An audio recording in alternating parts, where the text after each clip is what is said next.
So let us move into the service. For those who may not have been here at the beginning of the month, the theme for this month is stillness, which may come as an oxymoronic surprise to you because you heard the entrance music for today was a rather upbeat song, and we had a lot of laughter, and this is a shout for joy, and we move into the sacred stillness together. And that's when the part of our service changes. As you can see, it starts at this energetic pitch, and you all heard it because you were participating in it before we even began, talking and laughing and being. And then it gets there, and then now we're filtering down to today's topic, which is still waters run deep. And so I love the fact that it is oxymoronic, that it is the yin and the yang, it is the light and the dark, that we can come together in that idea and experience of God, both with all the fun and the laughter and the songs and the music, and with that absolute committed connectedness and devotion to Spirit. They are not separate. They are not mutually exclusive. It contains all of that. So I love that we get to do that in our service. And I just want to bring your attention to something that Connie sent me a note last night. And I don't know if any of you were aware of the fact that last night at 10:11 p.m., if you went, it would have been 10, 11, 12, 13, 14.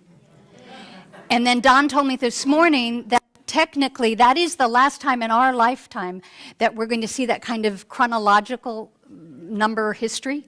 Isn't that cool? So even if you weren't aware or awake at 10:11 p.m. last night, or 10:11 in the a.m., you weren't aware of it yesterday, it worked either way, that there was an intention set to bring a focus, bring a connectedness, and to know a greater experience of our wholeness and whatever our individual expression is that. So thank you for that, because it was like so cool. 10, 11, 12, 13, 14.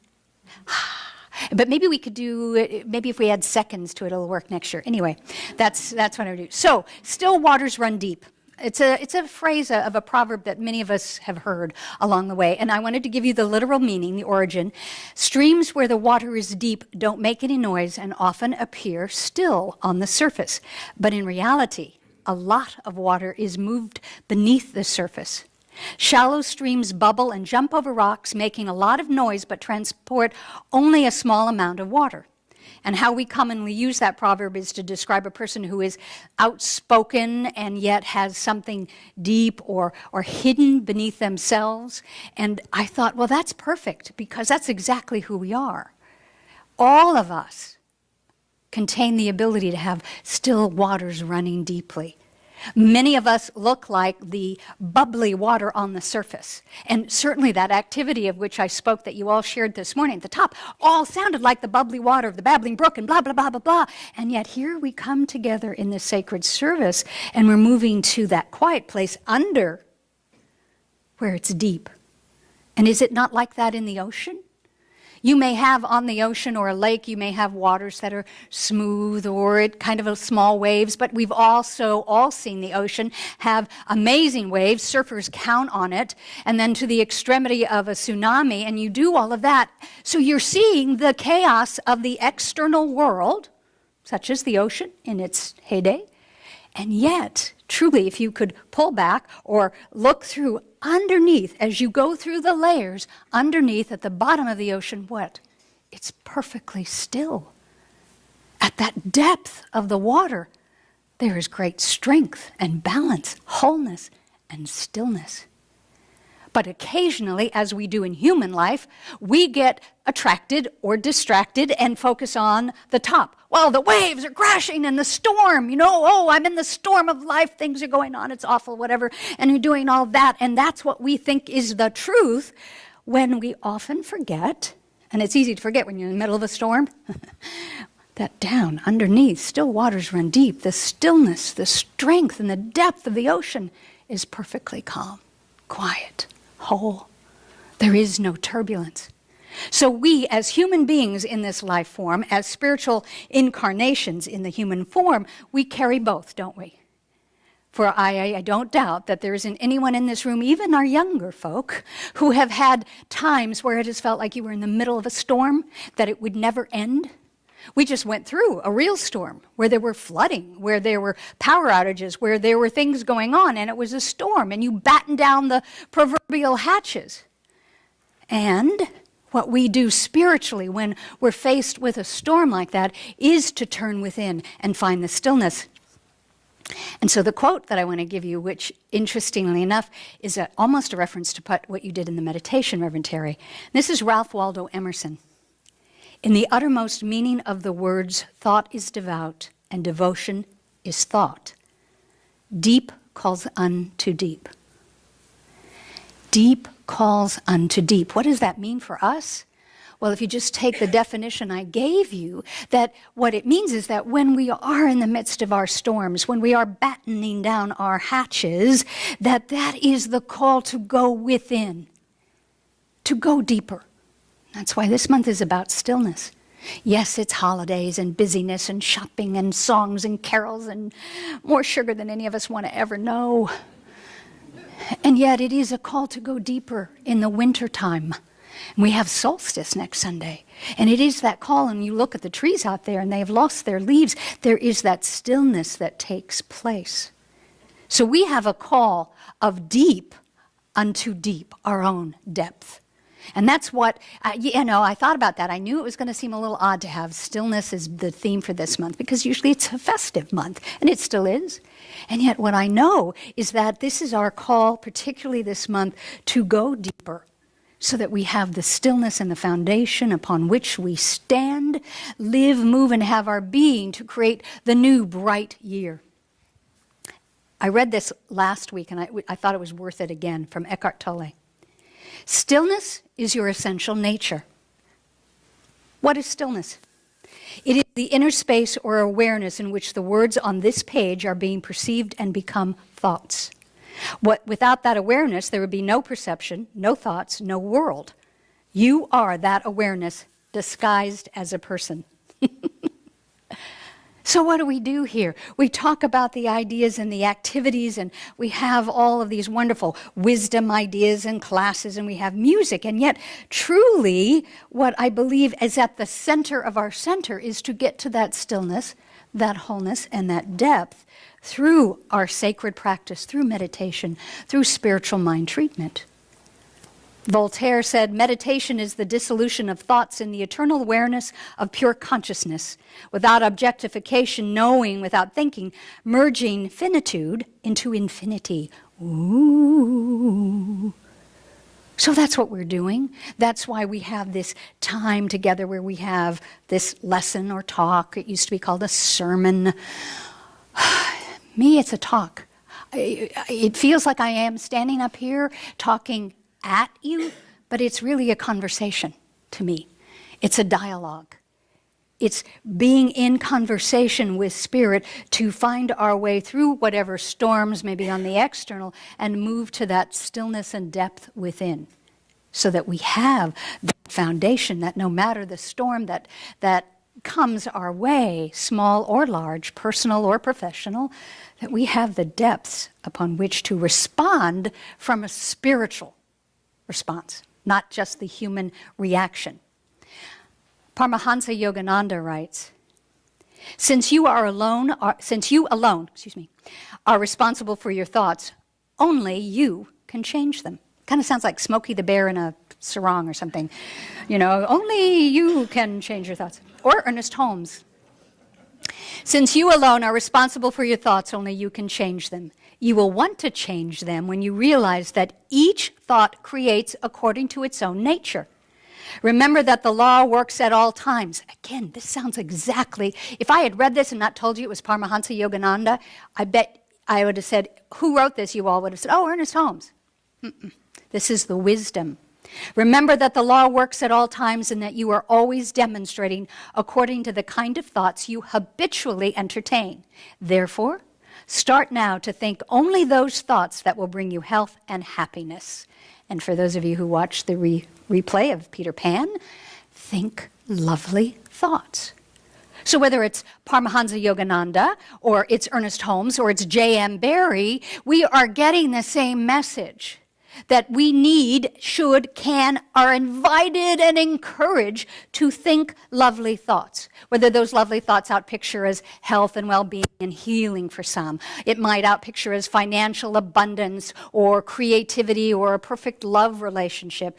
That we are the only ones who can change our thoughts, which changes the literal physical vibration of our being, of our brains. It creates a different energetic in the world around us. Sometimes it's called an aura, by which we draw and attract to us that which we wish to experience.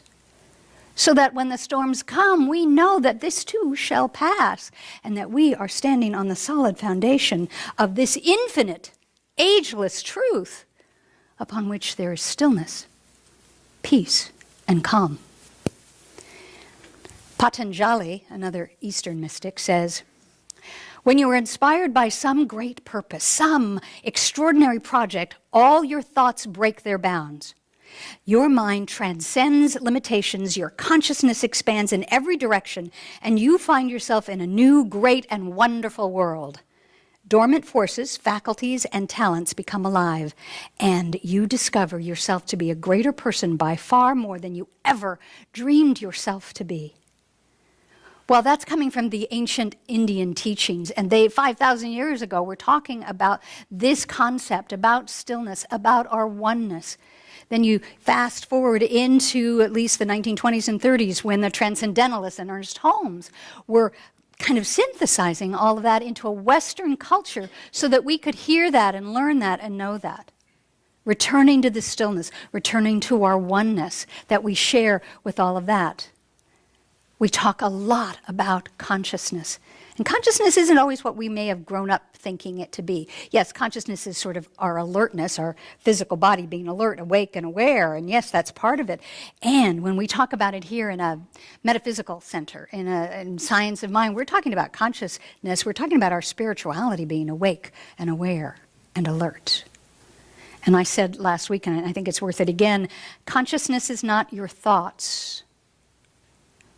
Consciousness is what is aware of those thoughts.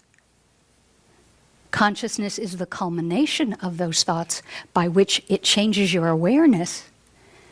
And yet consciousness is that deep calling unto deep, aware of the joyous and the laughter and the music and the play, and aware of the silence and the wholeness and the stillness.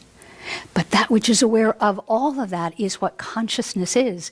And we work in this center. We teach classes, we talk about it, with giving you ways by which to shift consciousness. So that if you're seeing a whole lot of storms back and forth in your life, and you want to make those changes, we have tools by which you make those changes. To change the thoughts, change your thinking, change your life, which changes your thoughts, which changes your body chemistry, which changes your thoughts and changes your body chemistry, and on and on and on. All the while, that kind of like a little paddle boat on that water or that sea, while that's paddling underneath, keep going, keep going, keep going, and there's your stillness. There's that wholeness. There's that peace that we talk about that particularly comes up around a time, again, around Christmas or the end of the year when we talk about peace and goodwill towards all. We have that ability. That's what still waters run deep, even if there's a storm or a paddle boat on your lake or your ocean today. When you allow your mind to move into a stillness meditation, your mind becomes the stillness. By the way, a silent mind is very important. We teach it, we promote it, we almost, please, silent mind. But understand that a silent mind doesn't mean a closed mind. And it doesn't mean that there aren't thoughts that come through. I think a lot of us still operate, when we talk about meditation, people think that you have to meditate or you have to go into your contemplation or stillness and that you have to shut off your mind. Well, good luck. I don't know about you, but my mind does not shut off. My mind runs parallel tracks, and then there are layers on those tracks. And yet, I know how to still get to stillness. I know that difference. And so the thoughts come. The busy thoughts. Oh, I forgot to do this, and remember to call this, and do that, and blah, blah, blah, blah, blah. Then some of the other stuff comes up. Oh, I know what I need to do this year. And you get some inner wisdom and truth and all of that. And you are not those thoughts.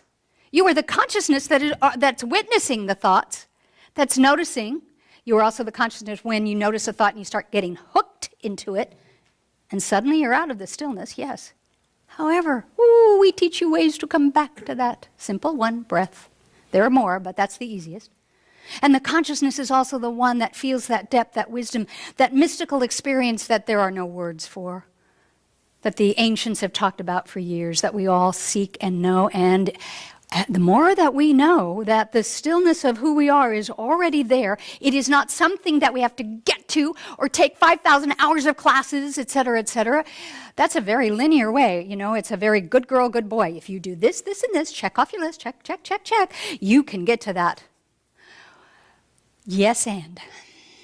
Of course, you do need to do things to get to that, and the clearest one is to carve out time and space to be with yourself, small s, that's your individualized self, with the capital S, the spiritual self, the higher self of God. You need to be able to do that in the quiet. Call it meditation, call it contemplation, call it stillness, call it Eastern or Western, just call it.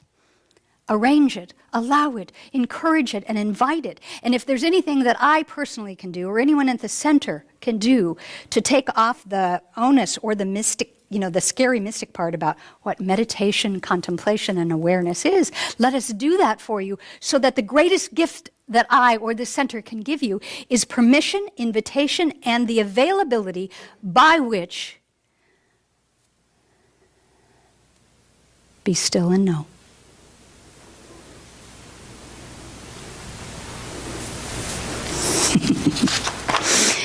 When problems in the sense of the world bother you, the difficulty comes from your sense perception, not from the external objects.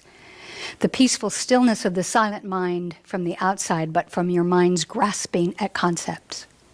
Meaning that when the storm comes, we tend to look at the storm and think that's the problem, think that's the issue, and that's how we have to fix it. And instead, stop the focus on the storm and the problems and turn within. Go deep. When that storm hits, when the problems hit, I guarantee you that is Spirit calling deep unto deep, saying, do not respond. Be not of this world. You may be in it, but you are not of this world. You are of the depths at the bottom of your infinite ocean, by which you know the stillness to respond. That's what we talk about. I want to demystify anything that stands in anyone's way from the ability to find your own path. See, I love Science of Mind because we don't say, this is the only way that you're going to find God. This is the only way you're going to find peace, wholeness, happiness. You have to follow those steps. You have to go to these classes. You have to do this. You have to bow this way or hop this way or sing a certain song. We don't do any of that. What we say is, what we do is we teach you how to think. Not what to think. And then we say, here, try this. Does that work for you? It doesn't? Okay, cool, hold on. How about this one? Oh, there's a spark there. Oh, it doesn't work for you, it doesn't fit. Then try this. And then the chances are, and any of you who have been on this path long enough know, that maybe you denied door number 1 or door number 2, and you were standing at door number 3 for a while, getting whatever that was to bring you to that wholeness. And then something shifts. And usually it starts turning out like it's divine unrest.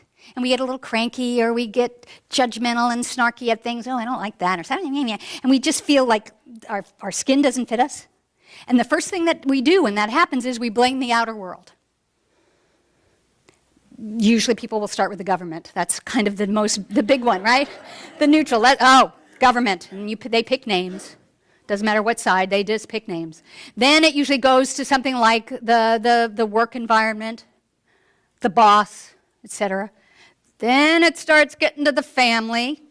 The collar gets a little snug. Well, it's his fault. It's her fault. It's their fault. It's my mother's fault. And mother or father may not even be on the planet. And we go through the blame and the judgment and this usually happens rather rapidly. It's not, years of process.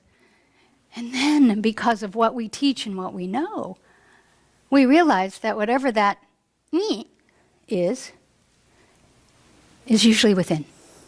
It's got very little to do with what's going on in the storm around us, although that storm may indeed be a catalyst. Because I don't doubt that there have been times when you've had a with somebody on the outer world, and it just felt awful. It felt personal. It felt like the end of the world or a bigger storm, a hurricane and a tsunami. And then you did your work and time passed and whatever happens, happens. And then as you look back, you go, oh, wow. Oh, my gosh. The person I thought was my adversary was my saint, my teacher. Bless them. So I say, because I move quickly in my life, bless them now. Save the process. Bless them now. You don't have to go through that long, protracted thing. Bless them now. And when you realize that the person, place, or thing that is giving you the storm on the outside is a call, is, the universe going, yoo-hoo, yoo-hoo, pay attention. Remember, that's why it's known as the still small voice, because it's quiet. It's at the depth of your being. And from down there, and I don't mean down in a derogatory, but from the depth of your being, it's going, hey, you. Pay attention. Do you see that storm that you're blaming on your boss, your spouse? Look inside. Oh, I see. It's your call to go deep. Deep, meaning the wholeness, the allness of who we are. Calling unto deep, meaning the depth of your soul. It is your invitation to look at whatever's going on in the external world that's causing you discomfort or grief or challenge, and to resolve and or dissolve it from that place, not from the head place. And if that sounds too airy-fairy spiritual, go back to Einstein. You cannot solve the problem at the level of the problem. If you're in the middle of a storm, and there's a leak in your roof and flooding is going on, the chances are you're not going to get somebody out there to literally repair it in the middle of that. So what you're going to do is know that when the storm passes, you will fortify the roof or the leak under the floor, or you will buy more batteries to have in your flashlight should the lights go out again. That you will take those measures. But you don't try and solve the storm at the level of the storm. You learn from it. You shift from it. No matter what sort of mental problem you experience, instead of getting nervous and fearful, sit back, relax, and be as silent as possible. In this way, you will automatically be able to see reality and understand the root of the problem. That is a quote, and I need to be ethical and say that when I cut and paste my copy today, somehow the person's name got cut. And I apologize to whoever that is. And, I got it from the internet, a wonderful Zen meditation stillness blog. And I apologize, but that is not my quote. Whoever that nice lady was, it's hers. I quote you in love. It just fit.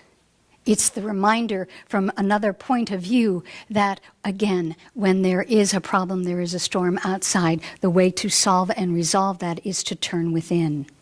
To get still and know. And what that challenge may be presenting you on the external world is really an opportunity more than a challenge. So if we change our thinking, our thoughts about the fact that the challenge, the adversary, the construct, all of that is not negative, but is instead, it is the pea under the mattress, it is the pebble in your shoe, it is the nudge from God saying, yoo-hoo, deep's calling to deep. What do we need to learn and know and understand from this? How may we grow? So if we ask ourselves different questions and we begin to reframe and change how we label the things that go on, our responses change.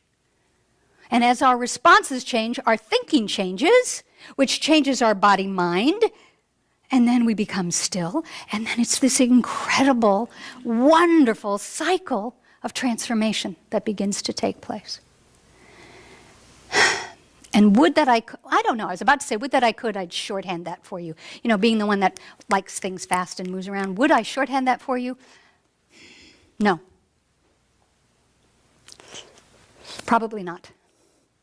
And not because, no, I had to go the long, hard way, I want you to do it too. I wouldn't shorthand it for you because I don't know what the it is for you. What I do know is that whatever storms that have happened, or are happening, or may still potentially happen, are there for you and you alone. And since you and I are one, our charge is to move through that storm together from this wholeness, from this understanding, from this depth. And then, because we are individuated expressions of God showing up as all these wonderful people sitting in this center or centers around the globe, we get to be there for each other. So that if one of us is going through a storm, whether it's the literal storm and we have to bring you rags and buckets and mops and take care of the leaks, or it's an emotional storm, we can be there to remind you, to hand you the supplies you need, but we cannot solve your storm. I cannot take you to the depths of your being because it is your being and you are the only one.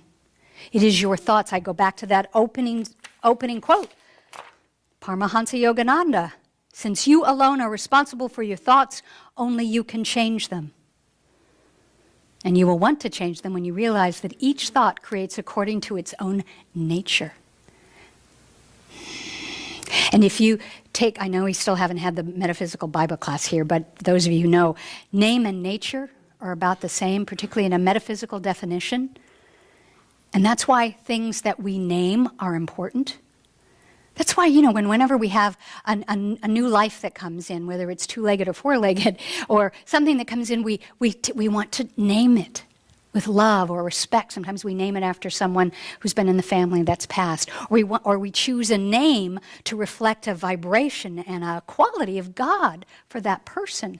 We take that seriously. My husband's laughing because we named our dog Chaitanya, which in Sanskrit is life force. And we call her Chai, and there is Chai tea.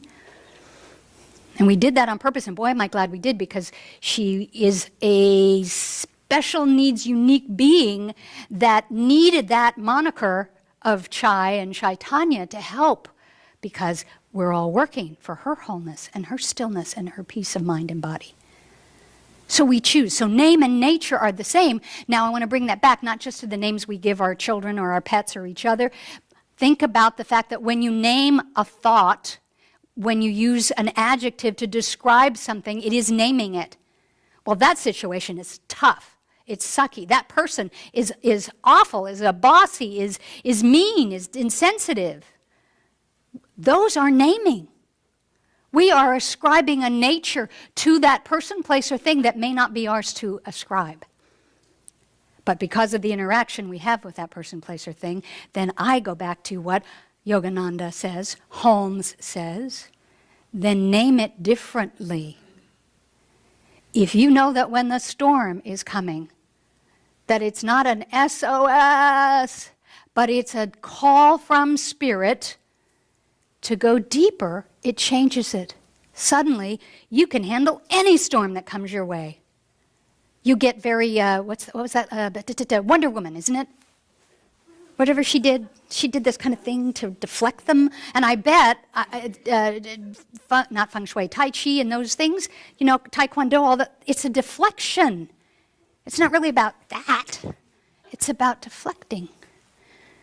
So we have the ability with our thoughts, the most extraordinary gift that we have, that which identifies us, up-levels us, and makes us the unique beings that we are, to use them for our highest good. That's really all Ernest was saying. Change your thinking. Once you change your thinking, you change your life. And then all the Eastern mystics say, by the way by which you change your thinking is to get still, to become quiet, to find a meditative, spiritual, contemplative practice that calls to you, that you then use. There's the rub, right? You could go to transcendental meditation, you can go to Buddhist meditation, open-eyed, closed eye, you can do it walking. I love laughter yoga. You can do any of those things that bring you that connection, that peace. The key is to do it. Covert Bailey used to say, what is the best, he got questioned all the time, he was a fitness expert. People would say, well, what's the best exercise to do to be healthy or thin? And he said, whichever one you will do regularly. Mm-hmm. So I don't know why it is that we as humans think of a spiritual practice, our meditation and this thing, as sort of like a Sunday kind of thing. Not everybody. I know there's some seasoned meditators here, so I'm not. But most of us kind of like, well, it's Sunday. I'm going to pray. Okay, life is good. Om, sha-na-na-na, boom. And it does kind of last for a while. In order to keep that facile quality, the depth, in order to allow the storms and the teachers and saints to come our way, and for us to stay whole with that, and to go deeper and deeper, is to go into the stillness. Still waters run deep, even if the waves are crashing underneath in that quiet space. Right there is your wholeness, your stillness, and name it whatever you want. Let it be your organic nature, not something that I impose or any of these elders and wisdom leaders and teachers impose, or any of the wonderful authors and books in there say, well, this is what it's called, you got to call it this. If it works for you, fine. Because it needs to be personal. It needs to be reflecting your nature to know the greater nature of your being.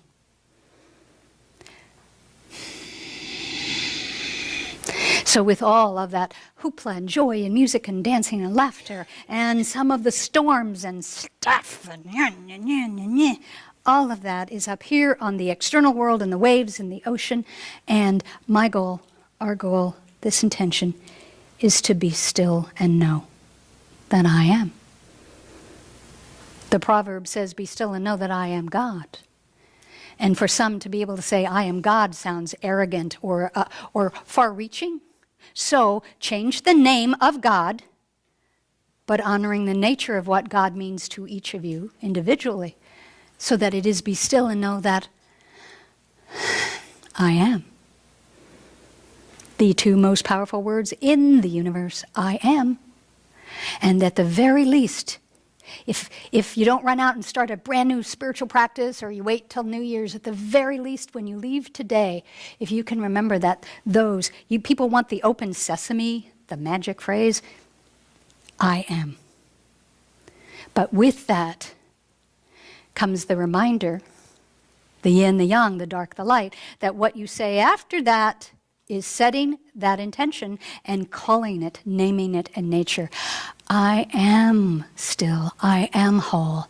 I am angry. I am tired. I am broke. I am whatever. You get to name it. You get to claim it. You get to create it. And you are letting deep call unto deep. I doubt many of you want the depths of poverty and limitation and dis-ease. None of us do, really. So shift that back up so that you stand on the waters. I love the idea that Jesus stood on the waters and could walk on the waves. Yeah. Why? Well, remember, most of the Bible's metaphoric anyway. But standing on the waves of that storm, knowing the wholeness, deep calling unto deep, knowing that I am health, I am peace, I am, etc. And for those that just can't even go there yet, I am. So let's go there together. I ask that you put stuff down. Let's do a little centering and a little prayer.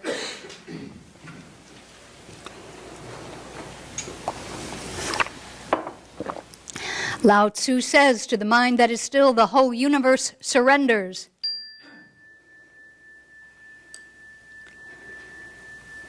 Frank Baum said, surrender, Dorothy. And I ask that you join me in a surrender that looks like a stillness practice, ends in a spiritual mind treatment, and yet it is deep calling unto deep. So give yourself permission to just be in this moment, in your body, in this chair, in this room, with whatever thoughts are coming.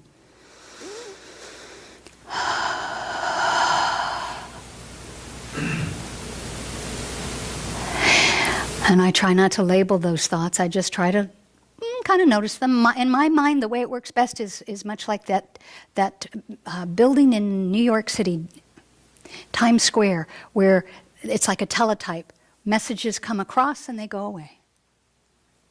So I let my thoughts just run across the screen of my mind and dissolve. I don't try and freeze frame them. I don't try and explain or understand them, not in this stillness practice. I just let them come and go.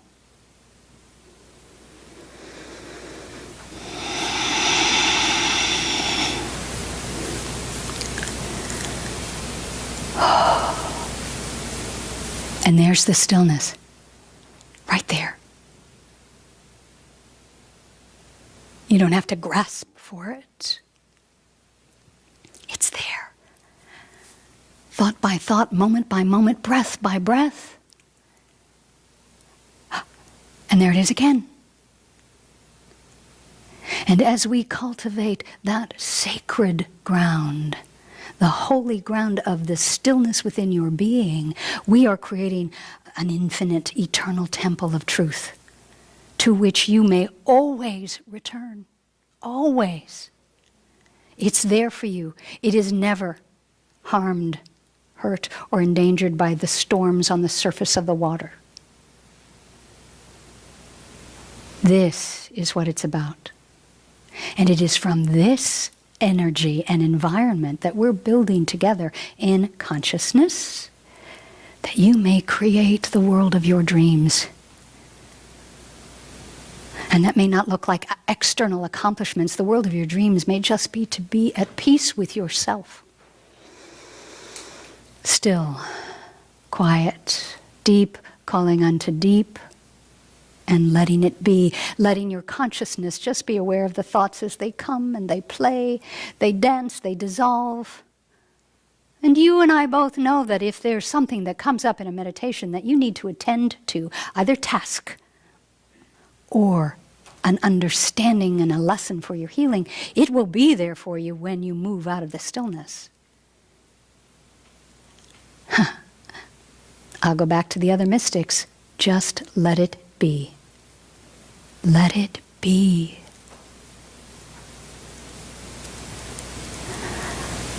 And now breathe that in. Let's keep this sweet and simple and precious, for it is your gift this season. It's been the gift that's been there all along and will be there forever. And you may return to it in your quiet moments of stillness. And you know it is there. Just now, take it. If you're a visualizer, you join me. And if you're not, know that this intention is being set for you.